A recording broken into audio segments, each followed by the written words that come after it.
Hello, everyone. My name is Matt Arant from Arant Academic Planning. This is part of our virtual information series, which I am being lucky enough to be working with admission representatives from schools all across the United States, Canada, and Europe. These schools have different nuances in terms of size, geographic location, and school type. Whether it's a liberal arts college, a state flagship university, religiously affiliated institution, we have a good mix of schools that are going to be able to join me throughout the summer. And today I'm joined by Mackie Avis from Kenyon College. So without further ado, Mackie, why don't you take it away for us? Awesome. Thanks, Matt. Hey guys, my name is Mackie Avis. I serve as Associate Director of Admissions here at Kenyon College in Gambier, Ohio. We are a four-year undergraduate liberal arts institution. We're located about an hour outside of Columbus, Ohio. That is our closest major metropolitan area. Our student body is about 1,700 to 1,800 students or so, and we are an undergraduate only institution. We do not offer graduate programs. Um, Beyond that, we were originally founded actually just north of Columbus, Ohio. Have a very loose Episcopalian affiliation, and I'll get to it in a little bit. But as you can see from behind my screen here, we are in a very, very rural part of the country, and we like it that way. And we have a very unique location that I'll jump into and talk about a little bit more that I think really separates Kenyon from other liberal arts colleges or other colleges you might be looking at. All right. So a little bit more about me. Again, I formerly served as Associate Director of Admissions. I'm wrapping up my ninth year in the admissions office here at Kenyon. I also went to Kenyon too. So I graduated in 2013. I lived in DC for a couple years before moving back and working in the admissions office. I also played lacrosse at Kenyon, so I can speak a lot about the college admissions process on the athletic side of things. My own college process, way back in 2008, 2009, was really guided by my athletics experience. I really wanted to play college lacrosse. That was sort of a dream of mine since I was a little boy. And lo and behold, I applied to ED to Kenyon. I got in, and that was that. And the dream came true. Moving sort of beyond my own story and the basics of Kenyon, what I'd like to do today is give you an idea of sort of the value add of going to a place like Kenyon. What separates us from other liberal arts colleges, other colleges you might be looking at? So I'll talk about three things. One, I'll talk about writing at Kenyon, sort of what we're known for there. If you do any Googling or quick search on Kenyon, you'll quickly find out that we're known as a writer's college. And I'll jump into that and give a little more detail about that. Second, I'll talk about location. I'll circle back to that. And then three, I'll talk about our faculty at Kenyon. Obviously, every college has faculty, but I think ours are just very personable. They're not out to get you. They really are a value add to our community in Gambier. I'll then talk about sort of student life at Kenyon and what goes on outside the four walls of a classroom. And then I'll wrap up and talk about the application itself, dates, deadlines, the application, what's needed from you, what's required of you, and maybe some tips and tricks here and there. All right. So jumping into Kenyon and what we're really known for, like I said, writing. So English is traditionally the most popular major at Kenyon. Yes. But it's not just the English majors who write. Um, it's everybody. So even if you're in a math class or a stats class or a physics class, you will be asked to write. All right. And I know there's some irony in me saying this in the age of AI as we grapple with some big questions about LLMs and what AI can provide for students. But know that we believe here at Kenyon that good writing is good thinking and vice versa. And that if you're able to communicate once you graduate from Kenyon, you will be a huge value add to the workforce. I believe that I saw a stat the other day that 100% of Kenyon alumni all say that their writing improved for the better over their course of 4 years at Kenyon. My own personal story, I came into Kenyon a pretty average writer. And as a history major at Kenyon, you do a lot of reading and do a lot of writing. And bit by bit, you work on every paper, you go into office hours, and you work with those professors. They want you to succeed. They want you to succeed in writing in particular. And naturally, you become a better writer. If you allow me to brag about myself, it's definitely a professional strength of mine now. Um, Beyond that, too, sort of revisiting what I was talking about, how everybody writes. Yes, so we actually require all science majors or students who are intending to major in something like physics or biochem to take a science writing 101 class in their freshman or sophomore year. That's because science writing is different from poli-sci writing or English creative writing, or your traditional, 5-page paper in religion studies or another humanities department class, right? So at Kenyon, we're very much aware of writing doesn't just exist in a vacuum. You write for different audiences, and we will teach you how to write for those different audiences. And like I said, I mean, if you're able to read and write critically and give good analysis, you will be a force in the workforce and ultimately have some serious upward mobility whatever place you go into in the workforce. Um, Also, to add to writing, with English in itself, we have a very robust creative writing program, sort of like a major within a major at Kenyon. But you can also have a creative writing concentration within something like biology. So, say you want to work in public health down the road, and you want to couple your passion for writing with your lab work. Well, you can do that, and you can go on and have a very successful career in something like public health. I would also add too that we're the home of many famous novelists and journalists and poets, John Green, E.L. Doctorow, just to name a few. And yeah, it's just one of our tremendous legacies that we have here at Kenyon. So that's writing. I want to talk about that. That's pervasive across all of the academic curriculum at Kenyon. Number two, I'll talk about is location. So, like I said, we're about an hour outside of Columbus, Ohio, which, by the way, Columbus is a total boom town right now. It's now the 14th biggest metropolitan area in the country in terms of population. So we are located in Knox County, which is designed effectively to be a rural community.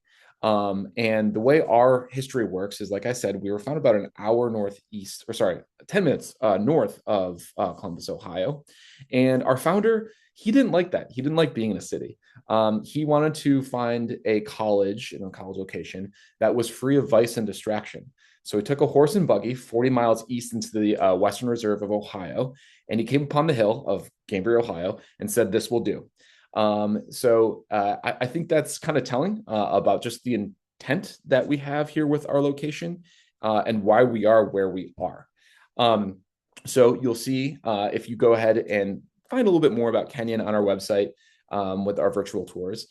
We don't have any stoplights. Of course, we have stop signs at Kenyon and in Gambier, but no one really knows where Kenyon begins and where Gambier begins. It's all kind of one nebulous thing. So with that, naturally, a community arises out of that.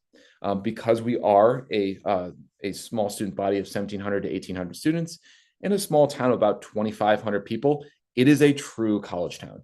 You don't get that in many liberal arts settings, which is a really, really special thing. So with that, students really bring the energy. They bring the noise. As you can imagine, during the summer, yeah, it gets a little sleepy around here, but there's still some good activity. But once students really arrive back to campus in August, late August, mid-August, somewhere around there, it's really my favorite time of year because you can feel that energy and that vibe again. And it's a really, really special place to be. So beyond that, with location, it's not like there aren't things to do. I'll get into this a little bit later about student life, but we have over 100 different clubs and organizations on campus, anywhere from Greek life to club sports to any political affiliated groups or spiritual life, right? We also have Mount Vernon, which is down the road. It's about 15,000 people or so live in Mount Vernon. That's 10 minutes away. That has your Chipotle, that has your restaurants and your places to go on weekends. All right. So that's a little bit more about our location. Again, a little bit unique. Kenyon's really out there, but we like it that way, and we're not changing that anytime soon. The other thing about Kenyon too, and this is sort of reinforced by our location, is our faculty. I always like to say it takes a special student to say, I'm going to go study in Gambier, Ohio for 4 years. It also takes a pretty special person to say, I'm going to go teach in Gambier, Ohio for 4 years or 40 years, right? That takes a pretty interesting person, and especially in a place in higher education that is so focused on research and research and research output. We have faculty at Kenyon that are invested in you, right? That want to be part of your lives, both inside and outside the classroom. They want to go to the basketball game on Wednesday night. They want to advise the chess club or the fly fishing club, right? They also, of course, are focused on doing really good critical thought in their own syllabus and the way in which they teach the classes. The average class size at Kenyon is 15. with a student to faculty ratio of 12 to 1. So there are many, many ways in which you'll get to know your faculty inside and outside the classroom. In fact, all of our faculty here at Kenyon, they are required to have 3 hours of office hours per week. If you need to meet with a professor outside of that, shoot them a text, shoot them an email, call them. They are there for you. In fact, I think the majority of Kenyon faculty live within the Gambier city limits or Mount Vernon, 10 minutes down the road. So they're there for you. And the last thing I'll just add to that is that our faculty will push you. They'll challenge you. Kenyon is a rigorous place, but I think they are not out there to ask you like gotcha questions. I think there's this Hollywood stereotype out there that like faculty, if you're like kind of nodding off in class, that they'll like try to burn you or something like that with a tough question. No, that's not the way our faculty are here.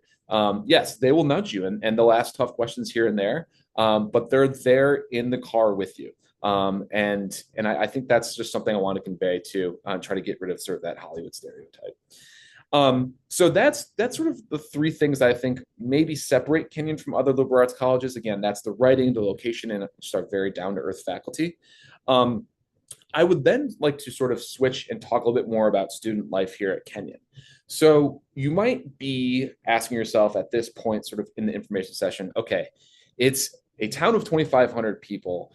It is a small student body, 1,800 kids. Like, what goes on weekends? Do people just head out and go to Columbus and Cleveland or just go see an Ohio State football game and that's the weekend? That's not it. No. So like I was mentioning earlier, we have a very robust amount of student clubs and organizations that run the gamut, right? We also have a very, very, I wouldn't say intense, but just a very much of present athletics culture at Kenyon. All right. So what I'll begin with that is that a third of our students are varsity student athletes. So there's always some kind of game going on weekends, whether that's a big soccer game, big field hockey game, lacrosse game, whatever it might be. We also have another third of our student athletes who are club athletes. So those students are club athletes in rugby, in our co-ed soccer team, our swimming, tennis, any number of sports. We also have a pretty robust amount of intramurals too. That is more sort of like weekend competitions being put on by our athletic department. We actually have the most national championships of any Division III institution, largely because our swim program is very good at what they do. They went on a streak of, I think, a close to combined 40 to 50 national championships, bridging the 80s to the 2010s. So we're very, very proud of that tradition there. Other things that go on campus. So we also have about 12 a cappella groups on campus. And on average, we have 30 theater performances throughout the school year, which is a lot, almost like an unhealthy amount for a student body of 1,800 students. So again, those concerts, they're a big deal. They're almost like basketball games or football games where they like sell out our main performance centers, right? Beyond that, too, yeah, Greek life is a presence on campus. About a quarter of our students involve Greek life. If you want to join Greek life, great, it's there for you. If not, it's not the only thing that's going on campus socially on week nights and weekends. All right. The last thing I'll say, and this is me, really kind of talking about the spirit of Kenyon here, is that I think there's a spirit of sort of you do you, and I think that's both academically and outside the classroom. What I mean by that is I think students come to Kenyon, and I think are the best kinds of Kenyon students who have the most satisfying 4 years are students that work hard, they learn for the sake of learning, and sometimes they're not afraid to pivot or repivot, right? And I think, unfortunately, a lot of students come to college campus and think they have to be this one thing in 4 years. And if they're not, they're a failure. And I think at Kenyon, we're a place that allows for you to sort of just discover your own path. So, for example, you don't have to declare a major until fall of your junior year. So you've got plenty of time to figure out what it is you want to do over the course of your first couple of years before you ultimately declare a major. So it's not unheard of to hear a lot of students come in thinking they're going to be an econ major and they're going to go work in business or consulting in 4 years. Well, they end up taking an art history class and they fall in love with that art history class. And next thing you know, their sophomore year, they're an art major. So we have plenty of stories like that. And that's the point of going to college and point of going to a liberal arts college like Kenyon in particular. That extends outside the classroom, where I think at Kenyon there aren't many rigid social cliques. I think students are welcomed to sort of float socially and have many different friends in many different areas of the college. All right. So I want to convey that too. that there's kind of like this you do you spirit at Kenyon that is pervasive. That was sort of during my time at Kenyon, but also something I observe from afar now as a staff member, decade and a half later. So Matt, any questions for me right now before I jump into the application itself?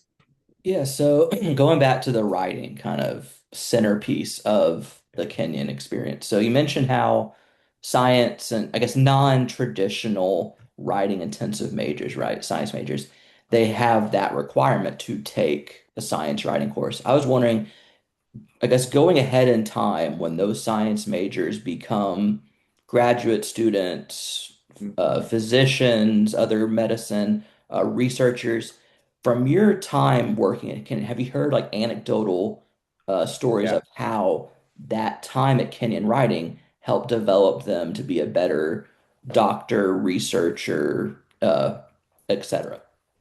Thank you, Matt. So this is something I'm very passionate about, and this is something that I've seen Kenyon really improve upon in the last decade and a half since I graduated. So when I was a student at Kenyon, yes, of course, we had a really good reputation in English, in humanities, and social sciences. Now I think we're a much more well-rounded institution because about a quarter to about 33% of our students are involved as a STEM major now. So that's certainly grown just in quantity and, of course, quality over the last decade and a half. But a lot of that you sort of just mentioned and hint at here is the reason for that is because Kenyon is able to marry that writing piece and the communication piece with the lab work, with the one-on-one research opportunities that you'll get with faculty members, right?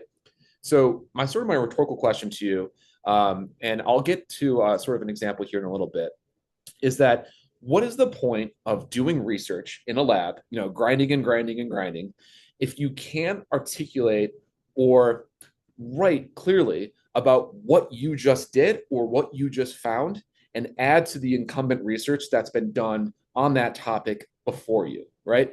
Kenyon students are very fluent at doing that. And our students have won awards and they've gone on to do great things with postgrad scholarships and Goldwater Foundation scholarships, right? So, anecdotally, from what I hear, 100% of the students who graduated in 2025 from Kenyon, who applied to graduate school, to medical school in particular, were admitted to medical school, which is great. I would also add to that, kind of going beyond the bounds of medical school and the STEM world. 99% of Kenyon students get into one of their top three choices for graduate school, period. That extends to MBA programs or law programs or any kind of master's program, right?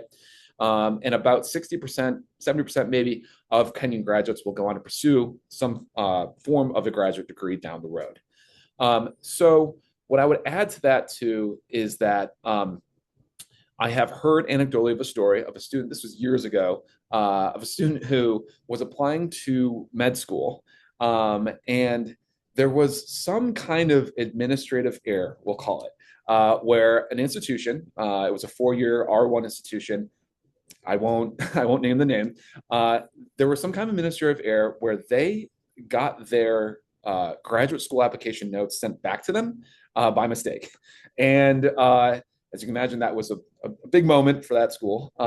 And so they across the top of her transcript, someone wrote, I don't know who it was, "We love our Kenyon graduates." And I think that kind of just goes to show you a lot of that is because of that writing power that we bring, but also we have a lot of discussion-based classes at Kenyon, like any liberal arts college, right? Where the classes are the size of a table or round table, where it's 8 or 9 students, and you're expected to perform academically and really pipe up and find your own voice, both like physically and also just sort of like in your own writing as well. So you marry those things together, you become a very attractive graduate school applicant. Again, that's either in med school or law school, or whatever it might be. So that's where I'll leave things there, Matt. Yeah. And then also kind of, I guess, hitting upon the location. So Yeah. are you from Ohio originally?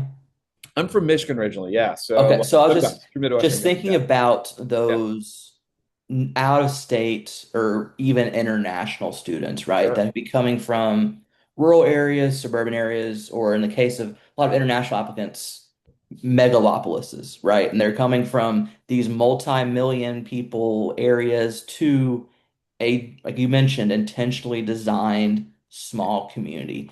How does that adjust? What does that adjustment period look like for, I guess, all students, but specifically those that are coming from a place that Gambier just seems like it's 100 times smaller than what they're used to? Is there Right. Right. specific college programs to ease that Yeah. adjustment, or is it more of an informal process with the faculty, staff, and other students? I would say it's more informal than formal, but I'll talk about some of the formal programs that we have for that. So, just as a by the by, to sort of ground everyone here, um, California and New York are the two most represented states in our student body.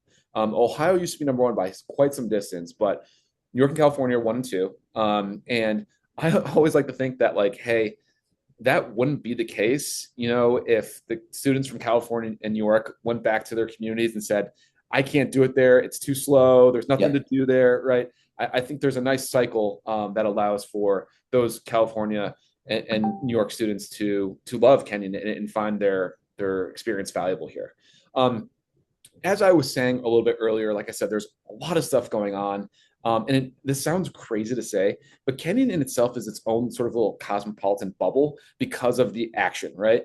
And what's great about Kenyon too, beyond the a cappella concerts, beyond the varsity sports games, and all the different clubs and organizations kind of moving out and about, is that there's actually there's no fee for any of these things that you want to do, and there's no like you have to worry about Ubers or like getting on a train or anything like that because we're walking campus that's only really 1 mile long, right? So just want to point that out as a by the by.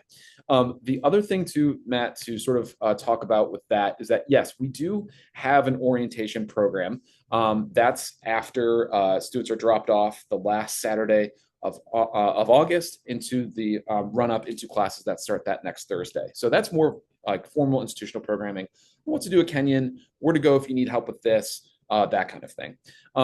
But I think students students know what they're getting into at Kenyon. They know that we're in a rural location. Like I've said multiple times during this information session, we make no bones about it. We don't hide from the fact that we are a rural institution, and we like it that way. And I also think too that a lot of students visit campus too before they ultimately enroll at Kenyon. I certainly encourage it. If you can visit, please do. We actually offer a few fly-in programs and travel grant programs later in the fall for students. Um, all admitted students are offered a stipend to come to campus as well. And I'll just put a plug in too that we're not really terribly far from a lot of other like-minded institutions, like College of Worcester's an hour away, Denison's 45 minutes away, Oberlin's an hour and a half away. There's also some great schools in Ohio, like Ohio State and Case Western, if you're looking for a bigger or medium-sized type of institution, right? And we're not terribly far from metropolitan areas like DC. We're only 6, 7 hours from there. Philly, we're about 8 hours, 7 to 8 hours. So New York, 8, 9 hours. So it's a day's drive, but it's really not terribly far. So we kind of have that 30,000 kind of Yeah, foot conversation. So why don't you kind of dive into, I guess, a bit more of the nitty-gritty specifics on the actual application process yeah. and then some information on financial aid as well. Sure, absolutely. So, what I will start actually, I'm going to start with financial aid. So, Kenyon, we are as a private institution. I will admit we do have a high sticker tag price, but Kenyon offsets that with a lot of institutional financial aid. We need 100% of demonstrated of need. What I mean by that is whatever your family qualifies for, we pay for institutionally. All right, and so what will guide you through that is we actually have an early aid assessment process for students. So years ago, students would not really know what they were going to have to pay to go to a place like Kenyon.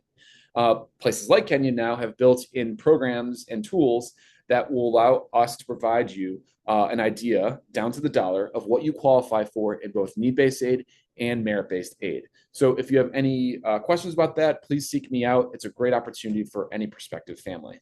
So And Kenyon, like I that's said, going to be a big game changer for those yes, early decision applicants, right? Because when I talk to yes, families, the number one by a yeah, landslide apprehension is yeah, I don't know how much financial aid I'll get if I'm going to these really expensive schools. I don't want to make that binding decision if I don't have a more concrete yeah. sense of what financial aid, both merit and need to. Yeah.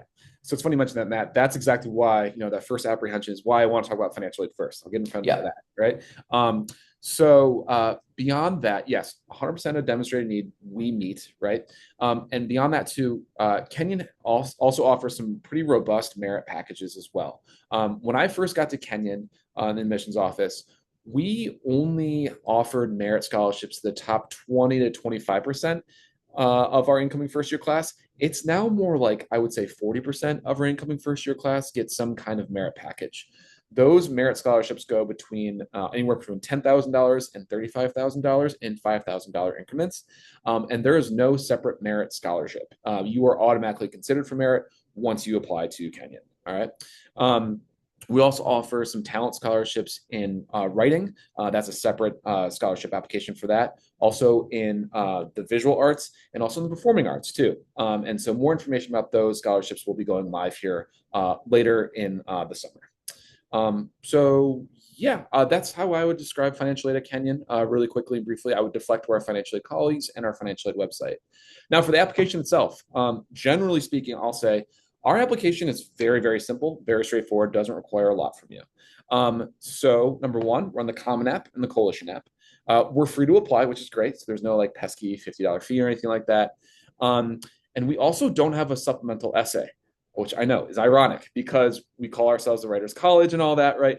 We don't need a Why Kenyon essay from you. We will just look at your Common App essay or Coalition app essays and make a decision from there, right? That's the only writing sample we need from you.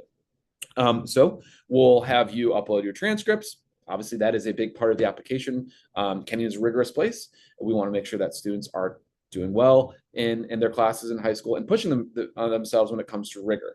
So taking those APs, those honors, those IB classes, whatever they're called at your high school. Like I said, you'll fill out the Common App, you'll fill out the extracurriculars. Don't be afraid to brag about yourself in the extracurriculars. This is your time to brag about yourself and say, hey, if you're an all conference or an all American athlete, let us know about that. If your robotics team went to state or nationals, let us know about that. Beyond that, too, yep, the application will require an essay. With your essay, look, I could do an hour on the essay here. What I'll say very quickly is just be yourself, be true to yourself. Don't try to be someone you're not. Be authentic. And sometimes the most effective essays are the most simple. They don't have to be some like grand thing that you learned in your physics class. Sometimes they can just be like what you do at night or what do you do between the hours of 3 and 5 p.m. On a Wednesday, right? And talk about that. Beyond that, too, yeah, we require a counselor recommendation and teacher recommendation. I would say the sweet spot is a counselor recommendation and then two teachers, perhaps. And then perhaps get a letter of recommendation from a teacher that you had to grind with. Maybe it was that B minus in physics you got or that B minus in pre-calc your junior year. But you had to show a lot of perseverance and grit because the problem sets were not coming easy to you and the concepts were hard, right? If your teacher can speak to that grit, that makes for a really nice letter of recommendation. So that's our application. Like I said, very easy, not a whole lot's required from you. You can really knock it out in a quick weekend. So, kind of thinking about the review process, and you don't need to go into too much Sure, specifics. sure. You mentioned at the top that y'all are only undergraduate, right? So I'm assuming, and then you don't have to declare a major all the way until that fall semester junior year. So I'm assuming every admission rep is reviewing applications by geographic, right? Not intended major or Yes. academic focus. Yes, that's correct. Yeah, and I should have mentioned that earlier in my little bio spiel. That yes, I help look over students from the DC, Maryland, Virginia markets. All right, which is a pretty big market for us. DC area is our second biggest alumni base. Um, but yeah, so all of us look over our assigned geographic area mostly. I would say 95% of the time. But yeah, we don't care really what your intended major is going to be. We might take a look and say, oh, you're interested on the Common App, it looks like in biochem, or you're interested in history.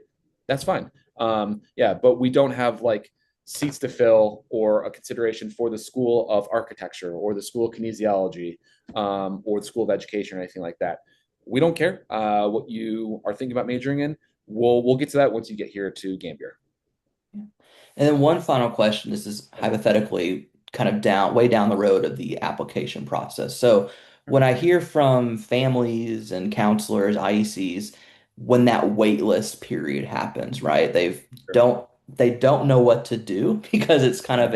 of a fluid process, but it's oftentimes at the same time being pretty static. So I was wondering, in the case where you have students that are waitlisted, what do you recommend them to do? Because I know a lot of places have the locais LOC or letter of continued interest, and then Yeah. but besides that, it's kind of hazy on how can I reiterate my interest in joining your school. So how do you talk to families about, I guess, that process if it comes up at all? You know what? Yeah, I would say just generally speaking, there has been some waitlist activity that we've had this year, which is encouraging, right? So a waitlist is not a no. It's not a yes either, of course, but it's not a no. And I would say yes, as you mentioned, the letter of continued interest is important. We care just sort of on more on the front end of things to kind of go before the application about demonstrated interest. We want to see students that want to be part of this community, right? And we want students who will contribute to this community and want to be here in Gambier, Ohio, right? So that extends to being waitlisted. So a smart and articulate letter of continued interest on sort of what you've done between the period of applying and getting your waitlist letter is certainly helpful. I would also add to that. I believe we allow students who are waitlisted to come visit campus. You're allowed to come and tour around, walk around, see the campus yourself.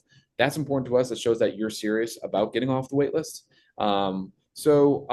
Yeah, I would say it's by no means a final answer. And I don't know, just try to take the optimistic view and put your best foot forward by visiting campus if it's possible for you financially in terms of taking. And you also mentioned demonstrated interest a Mhm. little bit earlier. Sure. What does that look like now in that post-COVID era, right? When I Yeah, talk yeah, to families, especially the parents, especially when I mention that term, they think, "Oh, I have to step foot on campus. I have to shake hands of the yeah, mission rep, and then we're good to go." So how yeah, does that yeah. look like now in this post-COVID era specifically? So I would say, just sort of as general rule here, is that Matt, you use the example of coming to campus and shaking the hands, right, and doing all that kind of stuff. That takes a lot, and we recognize that. Not everyone has the financial means to come fly to Columbus, Ohio, get in an Uber or get in a rental car and drive an hour, right? That's another cost. Stay in a hotel, that's another cost. Food, all that, etc.